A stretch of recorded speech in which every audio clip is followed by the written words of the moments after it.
오늘의 시편 말씀은 139편 7절에서 10절까지 말씀입니다. 내가 주의 영을 떠나 어디로 가며 주의 앞에서 어디로 피하리이까? 내가 하늘에 올라갈지라도 거기 계시며 스올에 내 자리를 펼지라도 거기 계시니이다. 내가 새벽 날개를 치며 바다 끝에 가서 거주할지라도 거기서도 주의 손이 나를 인도하시며 주의 오른손이 나를 붙드시리이다. 이는 하나님의 말씀입니다. 네. 오늘 우리들에게 주시는 하나님의 말씀 요나서 1장 1절로부터 3절 말씀입니다. 여호와의 말씀이 아미떼의 아들 요나에게 임하니라. 이르시되 너는 일어나 저 큰 성읍 니느웨로 가서 그것을 향하여 외치라. 그 악독이 내 앞에 상달되었음이니라 하시니라. 그러나 요나가 여호와의 얼굴을 피하려고 일어나 다시스로 도망하려 하여 욥바로 내려갔더니 마침 다시스로 가는 배를 만난지라. 여호와의 얼굴을 피하여 그들과 함께 다시스로 가려고 배삭을 주고 배에 올랐더라. 이 말씀 가운데 성령께서 함께 하시기를 기원합니다. 지난 1년간 욥기 말씀으로 수요일 강의를 했는데 다 들으셨어요? 다 참여하셨어요? 개근하셨어요? 개근하신 분 한번 손 들어보세요. 몇 분 계시네. 좋습니다. 예. 그때 그 사파가 매번 제가 바꿨었는데 이제 장과 구절에 맞춰서 제가 사파를 조금 변화를 줬었는데 그 사파는 욥기 강의 시작을 하면서 제가 좀 말씀을 드렸었는데 윌리엄 블레이크라고요. 문학가의 이제 외교관인데 굉장히 좀 의미 있는 표현을 썼어요. 자신은 자기 인생에서 책 한 권을 고르라고 한다면 참 욥기다. 욥기에 대해서 애정을 갖고 욥기에 대해서 많이 평하는 사람들이 많습니다. 그런데 오늘 요나서를 시작할 건데 오늘부터 이제 요나서 말씀을 나눌 거예요. 요나서를 어떻게 평하냐 하면 욥기를 압축한 것이 요나서다. 우리가 욥기를 이야기하면서 그런 말씀을 드렸어요. 하나님이 어떤 분이신가에도 나오고요. 그렇다면 인간은 누구시냐? 인간은 누구냐? 인간은 무엇이냐라는 인간론에 대해서도 또 신론에 대해서도 우리들에게 말씀을 전해주고 있습니다. 그것을 응축하고 있는 것이 욥기인데 욥기는 몇 장으로 구성되어 있죠? 짧아요. 4장입니다. 4장은 여러분들 좀 이번 주에 돌아가셔서는 다시 한번 좀 읽고 오시는 것도 좋을 것 같습니다. 자, 전체 내용은 우리가 다 잘 알잖아요. 진행되는 것도 알고요. 근데 말씀을 진행하면서 좀 그래요. 요나를 보면 답답하단 말이에요. 해피엔딩이 아니죠. 요나가 그렇게 진행되어지는 것을 이해하지 못합니다. 니느웨에 왜 가야 됩니까? 이거는 일제강점기 때 독립투사보고 동경에 가서 하나님의 말씀을 사랑으로 전해라. 이거하고 비슷하거든요. 일본 군국자들을 회귀시켜서 구원하라고 말하는 것하고 똑같아요. 그냥 비이성적이에요. 가면 안 돼요. 가면 웃기는 꼴이 나는 거예요. 그걸 간다고 그러면 그 사람은 제정신이 아닌 게 맞아요. 그렇게 놓고 우리가 봐야 오늘 요나가 보이고요. 인간이기 때문에 이거 수용할 수 없는 제안이에요. 오늘 야훼 하나님이 그 제안을 하거든요. 여러분한테 그 제안을 하고 있다라는 거예요. 지금 내가 받아들일 수 없는 제안을 하고 있단 말이에요. 이거 가야 됩니까? 말아야 됩니까? 가긴 가죠. 근데 통과 절차가 있어요. 고래 뱃속으로 들어가야 돼요. 큰 물고기라고 나왔는데 큰 물고기든 뭐 고래든 뭐 상관없어요. 그 말씀도 다룰 거고요. 가기는 억지로 갑니다. 그래서 거의 4장 끝에 가면 욥기가 마치면서도 하나님의 뜻을 몰라요. 거의 하나님의 뜻을 알 수 없다는 걸로 마친단 말이에요. 왜냐하면 인간이기 때문에 그래요. 요나서가 그래서 답답하다는 거예요. 그게 인생이에요. 그 적나라하게 보여주는 것이 요나서고요. 여러분 근데 그게 신앙이에요. 요나서를 바라보는 우리의 신앙이 될 수 있는 거예요. 그러면서 자기 자신을 보는 거. 항상 성경의 해석은 내 자신이 하는 거라고 그랬잖아요. 본문 들어가면요, 이 요나라는 말은 다양한 의미가 있는데 첫째는 이게 요나라는 이름의 뜻은 비둘기예요. 비둘기. 여러분 이 저기 뭐 남포동에 저기 용두산 공원의 광장에도 가면은 제일 흔하게 날아다니는 새가 뭐죠? 비둘기예요. 비둘기. 가장 흔한 동물이에요. 조류인데 뭐 동물이라고도 표현하겠습니다. 자, 그러면서 흔한 인간 중에 하나라면요, 요나가 그 흔해 빠진 인간 중에 하나라면 이렇게 설정을 하고 출발을 하잖아요. 그런데 비둘기가 성서에서 상징하는 게 있어요. 뭘 상징하죠? 평화의 상징 아니에요. 평화의 상징은 1차 대전이 끝난 다음에 우리 인간의 역사 가운데 평화의 상징으로 등장하는 게 비둘기고요. 비둘기는 성서에서는 희망의 상징이에요. 희망의. 어디 나오죠? 노아의 방주에서. 비둘기가 나가서 올리브 잎을 따다가 방주가 안착할 땅이 이제 마르기 시작했습니다를 알려주잖아요. 비둘기가 희망의 상징이라고요. 자, 유엔이 창설됐을 때 유엔의 상징을 이 비둘기가 딴 올리브 잎을 머금은 비둘기가 유엔의 상징으로 됐어요. 어느 건지 그림이 그려지시죠? 유엔 상징물. 자, 요나의 이름의 뜻은 두 번째 중요한 게 있어요. 원수라는 뜻이에요. 원수. 여러분, 나의 원수가 나래요. 지금 요나서를 보면서는 그렇게 접근을 해야 이게 제대로 보이는 거예요. 욥기를 말씀을 드리면서 욥이라는 이름의 뜻은 뭐라고 그랬어요? 대적자예요. 대적자, 적. 나의 적이 나래요. 그러고 시작했잖아요. 기억나시죠?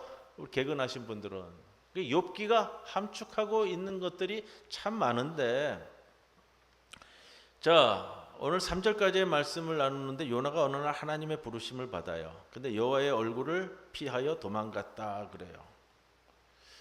자, 요나 컴플렉스라는 말이 있어요. 이게 상당히 좀 어려운 표현이에요. 우리가 다윗을 얘기할 때보다는 어려운 표현으로 가는데, 요나 컴플렉스라는 건 뭐냐면 내게 주어진 위대함이 있어요.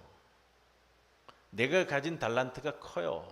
근데 그걸 도망치고 그저 평범한 대중으로 살려고 하는 습성이 있다는, 이게 요나 컴플렉스라고 그래요. 뒷부분에 다시 좀 설명을 드릴 거예요. 니체는 이런 표현을 썼어요. 인간은 양으로 살아야지 늑대로 안 산다는 거예요. 튀기 싫어한다는 거예요. 사람이. 왜 튀기 싫어해요? 튀면 맞으니까. 그래서 천재들이, 근대까지도 이 천재들은 주로 어디로 갔냐면 정신병원으로 갔어요. 너무 특이하니까 사회가 받아들이질 못하는 거예요. 이게 요나 컴플렉스인데, 자기 자신이라는 위대함이 있는데 그거에 대한 자신감이 없어. 긴가민가 하는 거예요. 왜? 대중이 말하고 사회가 말하고 가문이 말하고 부모가 말하고 국가가 말하고 종교가 말하는 게 진실이지, 네가 지금 일어나서 느닷없이 말하는 거 그거 못 받아들인다라는 거예요. 그러다 보니까 자신을 숙여요. 그게 요나 컴플렉스예요. 도망가는 거예요. 도망. 오늘 본문이 그걸 우리에게 말해 주거든요.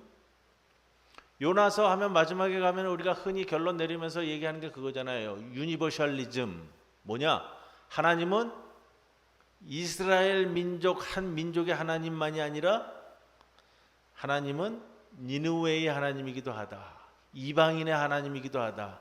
전 세상의 하나님이기도 하다. 이렇게 결론을 맺는데 이게 그렇게 감당하기 쉬운 편이 아니라는 거예요. 이게 잘 안 됩니다. 마지막은 그래서 요나서가 해피엔딩이 아니죠. 요나서가 해피엔딩으로 안 끝나요. 욥기도 해피엔딩으로 안 끝난다고 말씀을 드렸잖아요. 본문 가면 그거예요. 아미떼의 아들인 요나한테 다음과 같이 말씀이 임했어요. 니느웨로 가서 말을 전해라. 요나가 받아들이지 못하는 거예요. 이 표현은 먼저 결론 내리고 가면 이런 거예요. 내가 지금까지 믿은 하나님이, 내가 지금까지 생각한 하나님이 내가 따르던 하나님이, 내가 평생을 통해 가지고 따라왔던 그 하나님이 아니라는 거예요. 여러분, 이렇게 뻥 때리고 시작하는 거예요. 여러분들, 장로로서 살아왔던 한평생, 권사로서 살아왔던 한평생, 내가 30살, 40살, 50살 먹을 정도로 내가 믿고 붙잡고 있었던 하나님이 아니라는 거예요, 지금. 그렇게 놓고서 지금 시작을 하거든요. 보세요. 여호와의 말씀이 임합니다. 근데 오늘 본문이 시작이 되면서 그렇게 시작이 되는 거예요. 요나가 등장하는데 요나가 어떤 사람인지에 대한 설명이 없어요. 아미떼의 아들이라는데 아미떼가 누군지, 하나님의 말씀이 왜 요나에게 임했는지 설명 전혀 없이 그냥 툭 등장하는 거예요. 야훼의 말씀이 임합니다. 그 이유를 설명하지 않아요. 요나가 누군지도 알려주지 않아요. 여러분, 성서는 우리 인생의 정답지가 아니에요. 여러분, 성서는 우리 인생의 해답지가 아니란 말이에요. 이거 정확히 알고 시작하셔야 돼요, 여러분들. 예수 믿으면 축복받아서 번성하는 게 아니에요. 예수 믿으면 골치 아파요. 그때부터 짐을 져야 되거든요. 피곤해요. 이거 모르시면 평생을 부딪히시는 거예요. 예수 믿으면 그때부터 고민해야 돼요. 내가 어떻게 살아야 될지. 이 세상이 요구하는 것과는 반대로 살아야 되거든요. 성서는 해답지가 아니고요. 오히려 질문지라고 그래야 말하자요. 여러분에게 질문을 던지는 거예요. 대답은 여러분이 하셔야 되는데 여러분의 삶으로 하시는 거예요. 우리는 삶을 당연하게 여기는 것이 아니라 깊고 심오하게 응시하라고 응원하는 말씀이에요, 성경은. 그래서 내 이야기일수록 진실해지는 거예요. 성서의 이야기를 통해서 내 이야기를 만들어가는 거예요.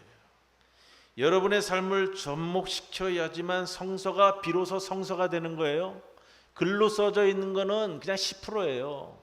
이걸 해석해서 여러분의 삶과 매치시켜서 만들어가야 되는 것이 그게 90%예요.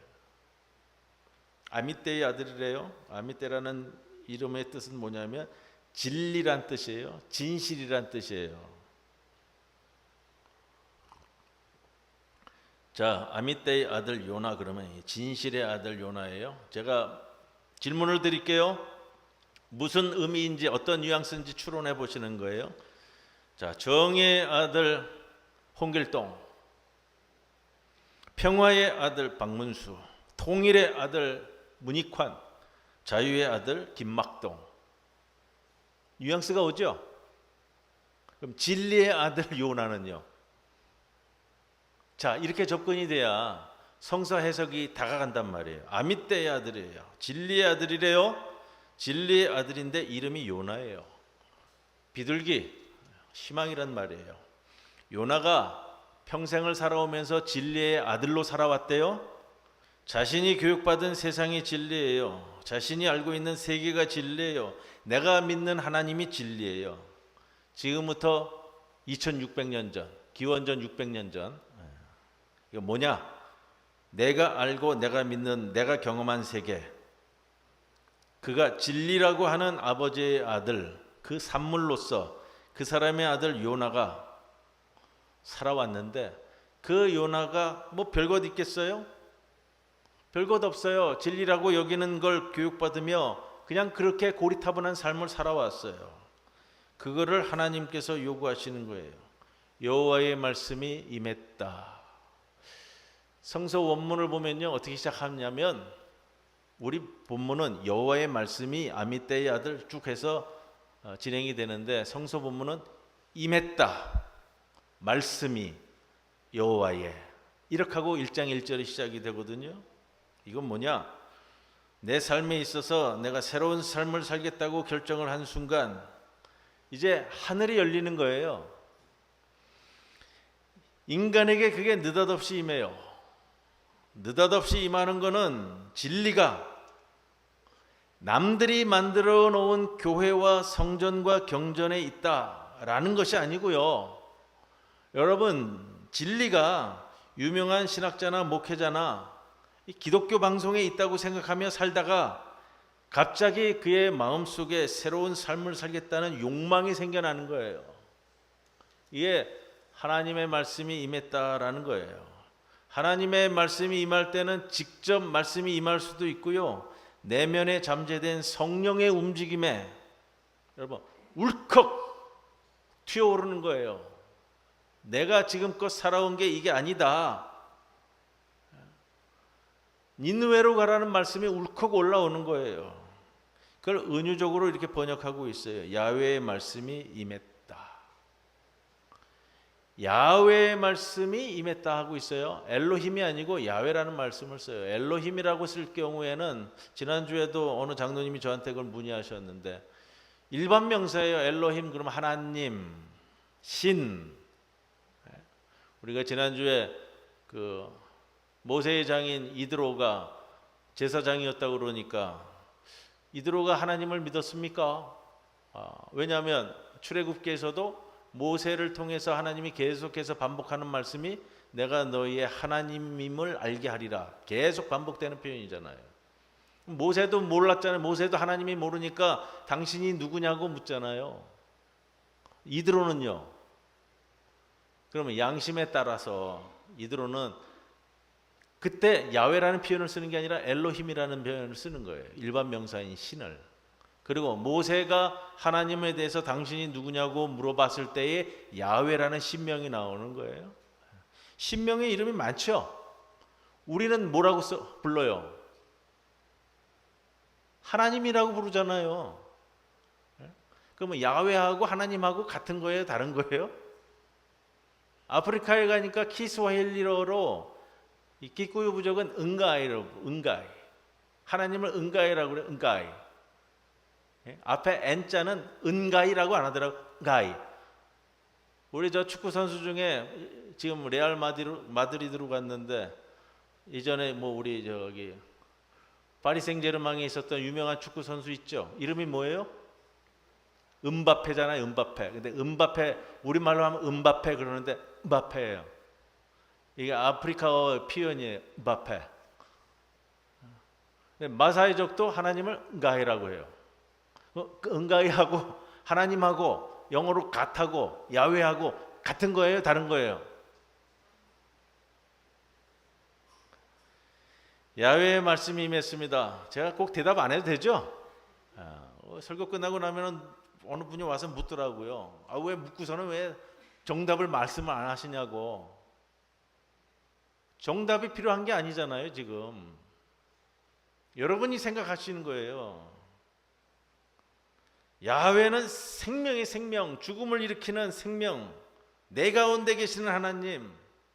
지난주에 모세 이야기를 하면서 자꾸 반복이 돼서 죄송합니다만 유일신 신앙이라는 건 뭐예요? 하나님만이 유일하신 신이시다. 이거 아니라고 그랬잖아요. 뭐예요?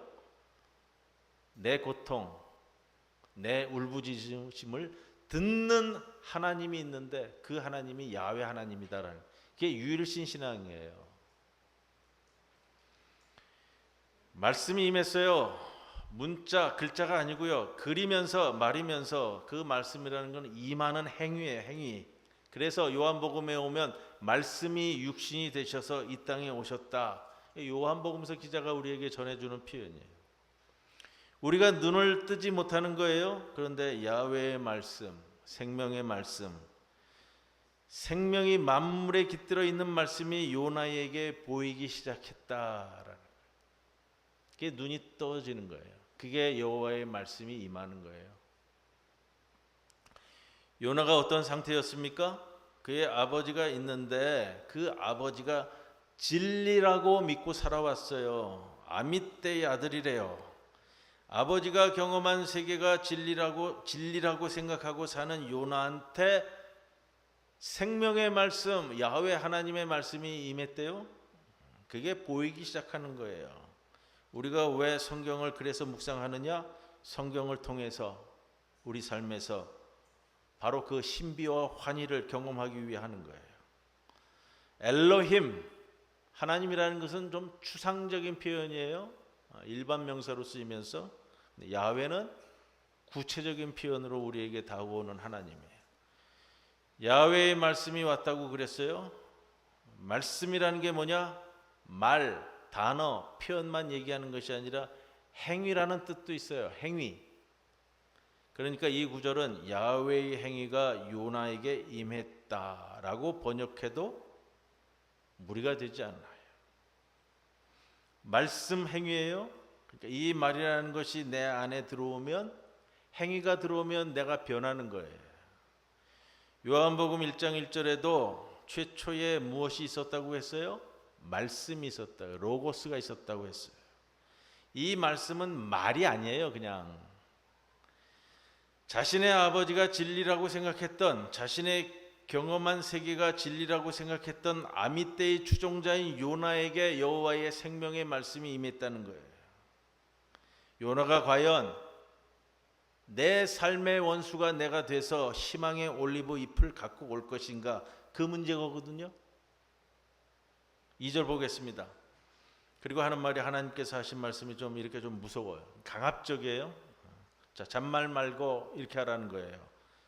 첫째는 일어나라는 거예요. 쿰이라는 단어를 쓰는데 일어나라. 일어나라 그러면요. 자, 문자적인 해석, 축자적인 해석하면 말 그대로 앉아 있든지 누워 있든지 그래서 일어나라고 그러잖아요. 그거 아니잖아요. 지금 딱 보면. 그래서 어디를 가려는 거예요? 거대한 도시 니느웨로 가래요. 책에서 찾아다 보면 니느웨를 니네베라고도 읽어요. 라틴어 표현으로 쓰기 때문에 가끔 다른 문서들을 보면 니네베로 나오는 경우가 많더라고요. 같은 말이에요. 왜냐하면 니느웨의 죄악이 내 얼굴까지 차올랐다 이거예요.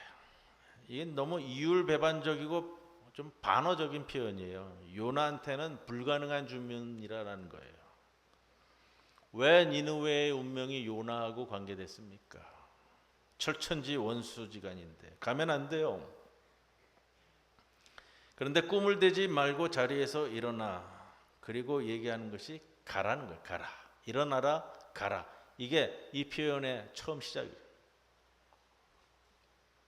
가라라는 말은 이 같은 단어가 어디 쓰이냐면요. 창세기 12장 1절에 느닷없이 아브라함한테 등장해서 너 자신을 위해서 다음 세 가지를 떠나가라고 얘기해요. 맨 처음에 내가 태어난 고향, 그리고 내가 아끼는 응원해주는 친척들, 그리고 아버지 집을 떠나가라. 이 세 가지를 떠난 건 거거든요.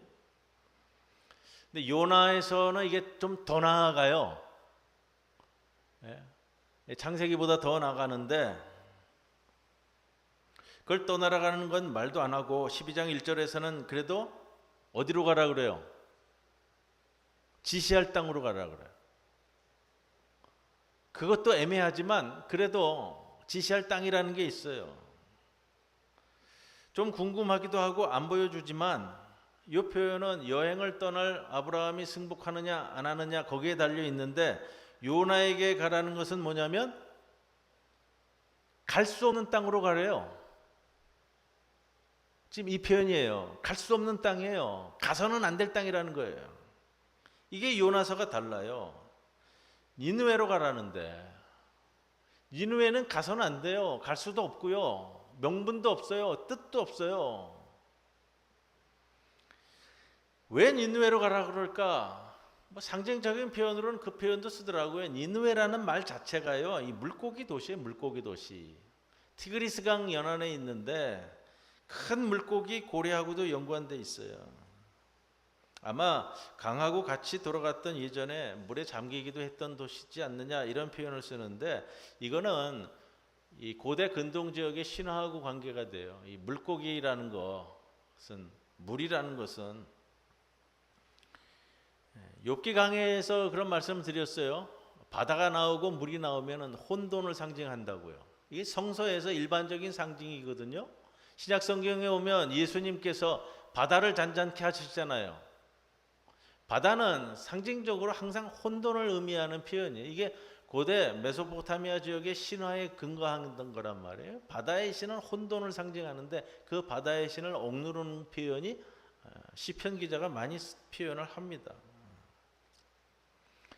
여기서 왜 니느웨로 가느냐? 이스라엘 역사, 이스라엘 종교사에서 아주 중요한 시점에 중요한 내용을 시사하고 있어요. 야훼 하나님은 이스라엘인들만의 하나님이 아니라 모든 민족을 아끼는 하나님이다. 보편적이신 하나님이다. 한 민족의 한 종교의 하나님이 아니라는 거예요. 한 민족의 한 종교의 하나님이라면 그게 우상이에요, 여러분. 너희들이 믿는 야훼 하나님이 이스라엘의 하나님뿐만 아니라 온 우주와 모든 민족과 동물과 식물의 하나님이다. 이게 욥기와 요나서를 통해서 공통적으로 우리들에게 말해주고 있거든요. 야훼 하나님께서 요나의 선교 여행지를 니느웨로 정한 이유는 니느웨인들이 죄악이 자신들에게 돌아왔기 때문이다라는 거예요.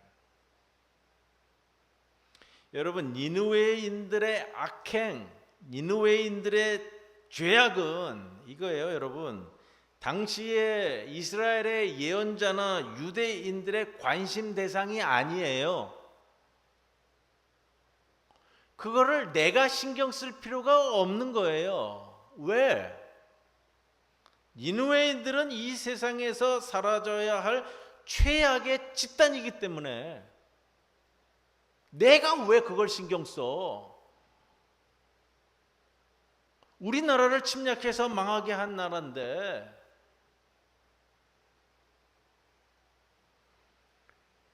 야훼 하나님께서 이스라엘과 남유다의 도덕적인 타락과 영적인 아둔함을 지적하면서 구원의 길을 제시하였는데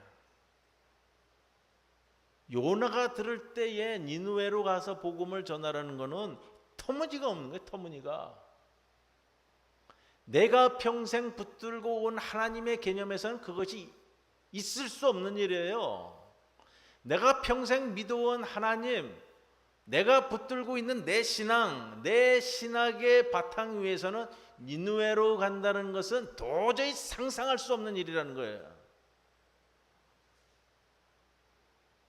그걸 하래요, 하나님께서. 거기 갈 생각을 하니까 전할 용기도 없고 대의 명분도 없다 이거예요. 그들의 운명은 그들이 스스로 정하지 왜 하나님이 니느웨인들을 구원하려 하는가라는 거죠. 여기에서 등장하는 문제가 뭐냐면 야훼 하나님이 누구인가라는 거예요. 그래서 앞에서 말씀드린 하나님이 과연 누구냐, 신론에 대한 말씀이 부딪히는 거예요. 야훼 하나님이 지금 니느웨로 가라고 하는 그 하나님이 내가 믿는 그 하나님이 맞느냐? 니느웨로 가라고 하는 그 하나님이 내가 붙들고 있는 믿음과 신앙과 신학, 내 평생 살아와서 내가 붙들고 있는 그 하나님이 맞느냐? 진리의 아들, 세상의 관습과 지식과 지혜에 따라서 내가 교육받고 살아와서 내가 붙들고 살아온 그 진리의 아들인 내가 믿고 있었던 그 하나님 개념이 맞느냐라는 것이 부딪히는 거예요. 이게 왜 오늘 살고 있는 우리에게 큰 문제로 다가와요? 우리는 항상 성찰해야 되는 거예요. 내가 붙들고 있는 하나님에 대한 믿음, 내가 붙잡고 있는 하나님에 대한 생각, 내가 배워온 신앙관, 신학관, 이게 정말로 이게 맞는 거냐라는 걸 항상 보셔야 하잖아요. 가끔 우리 교회에 뭐 예전에 성가대 지휘하시던 분들도 그렇고 반주하던 분들도 있고 뭐 우리가 사람을 청빙하다 보면은 이게 여긴 그렇잖아요. 부산이라는 동네에서는 대부분이 이 좀 근본주의적인 신학과 좀 보수적인 신학에서 교육받으신 분들이 온단 말이에요. 대화를 하다 보면 그런 표현들을 써요. 뭐냐면 자기가 여기를 오긴 왔는데 다 가지 말라 그랬다는 거예요. 주변에서. 자기네 교회 목사님도 가지 말라 그랬고 자기 어머니도 가지 말고 다 주변에서 부산 중부교회 기장인데 기장은 가지 말랐다는 거예요. 그래도 오는데 오면서 하는 말이 그거예요. 네가 거기 가가지고 그 교회를 변화시키고 갱신시켜가지고 교회가 교회다운 교회로 세워지도록 그렇게 해라. 이런 걸 붙들고 오더라고요. 근데 그렇게 오는 사람들 자체가 미성숙한 사람이 제가 볼 때는 아니 본인이 미성숙한데 여기 와서 뭘 갱신을 해.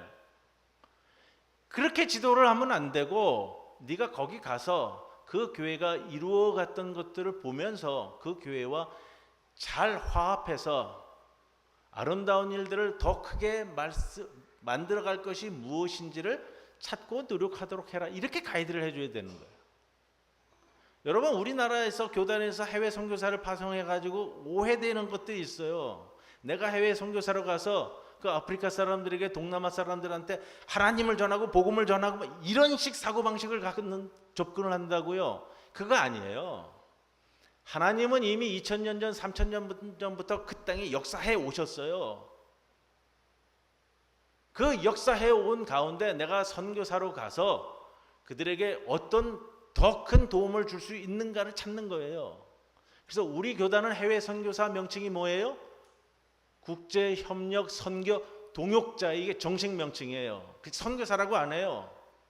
그래서 1차적으로 뭐냐면 해외 선교사가 나가면 그 나라에 있는, 그 지역에 있는 우리 교단과 이 파트너십 관계에 있는 그 교단에 신고를 하고 보고를 하고 그 교회에서 이루어지길 원하는 미션을 받아서 그 땅에서 이루어가는 거예요.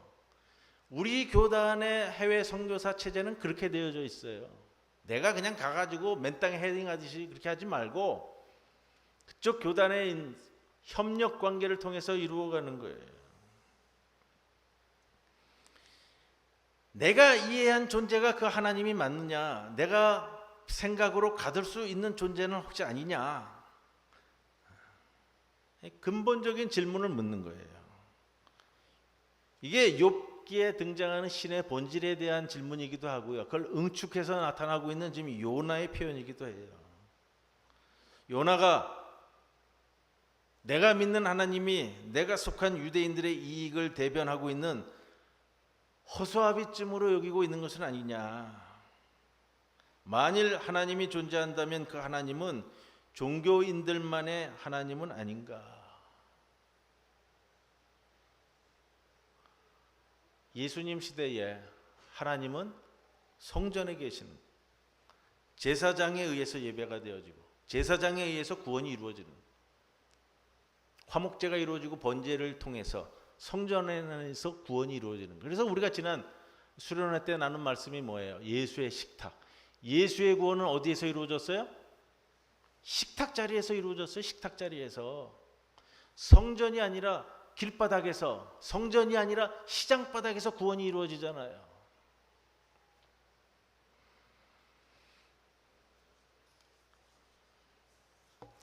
내가 믿는 하나님이 이 야훼 하나님이 맞느냐, 이 부딪히는 거예요. 부딪히면서 인간은 항상 도망가요. 여러분들 삶을 통해서 50년, 60년 살아오면서 내가 가지고 있는 그 하나님의 말씀이 내게 임할 때가 흔히 있다고요. 근데 대부분의 성도들이 그거를 그냥 묻어둬요. 지금 그거를 말씀드리려고 하는 거예요. 묻어둔다고. 튀기 싫으니까, 이게 편하니까, 내게 직분이 왔어요. 맡아라. 이게 맡기 싫거든. 귀찮고 거북하고 신경 쓸 거 많고. 이 요나 컴플렉스라는 거예요. 할 수 있는데 안 하고 도망가는 거. 교회에서 맡겨진 거, 저건 해야 되는 거 내가 알아요. 내 양심과 신앙이 여호와의 말씀으로 왔다라는 것도 알아요. 근데 안 해요. 에이 뭐. 그리고 도망가요. 도망가면 어디로 가요? 이제 고래 뱃속으로 들어가 봐야죠. 고래 뱃속으로 들어가단 말이에요. 그리고 나서 다시 태어나야 되는 거예요. 모세는 40년 동안이나 광야에서 헤매요. 그리고서 하나님의 산으로 들어가요. 오늘 오후에는 그 말씀을 전하려고 하고요. 우리 문육환 목사님께서 방북했을 때 정말로 그거예요. 여호와의 말씀이 임해서 북으로 가야 된다. 왜? 통일의 물꼬를 틀기 위해서. 아마도 당시에 한국교회의 90% 이상이 손가락질했잖아. 문익환 목사님 북한에 갔을 때. 우리 교단에서도 대부분 그랬어요. 왜? 한국교회가 가지고 있는 진리, 한국교회가 믿고 있는 신앙, 믿음, 그 가운데에서는 북에 가면 안 돼요. 이적 집단이잖아요. 보안법 위반이잖아요. 가면 안 돼요. 내가 믿고 있는 아미떼의 진리를 가지고선 거길 가면 안 되는 거예요. 누군가 물꼬를 틀어야 하잖아요. 여호와의 말씀이 임했는데 우리에게도 반복적으로 임하신다고요? 도망을 가요. 지도 올려주세요. 지도. 어디로 도망가느냐? 오늘 이 말씀 여기까지 할 거예요. 보이시죠? 3절에 나오는 욥바는 이스라엘 해안, 유명한 해안가고요. 니느웨는 그 위에 있어요. 가까운 거리 아닙니다. 타르시스는 어디예요? 지중해 바깥이에요. 지브롤터 해협인가요? 그게 지브롤터 해협 바깥으로 나가가지고 금 생산지라고 그래요. 금 생산지. 자, 거기까지 도망가려고 하는 거예요. 금 생산지라 그러면 벌써 말씀이 딱 오잖아요. 이게 솔로몬 다윗 시대에 금을 들여왔던 곳이기도 해. 타르시스에서부터 욥바까지 금을 들여왔어요. 거기까지 도망가겠다. 자, 금이 상징하는 것도 우리가 뉘앙스로 알겠죠? 자, 여러분 도망가십니까?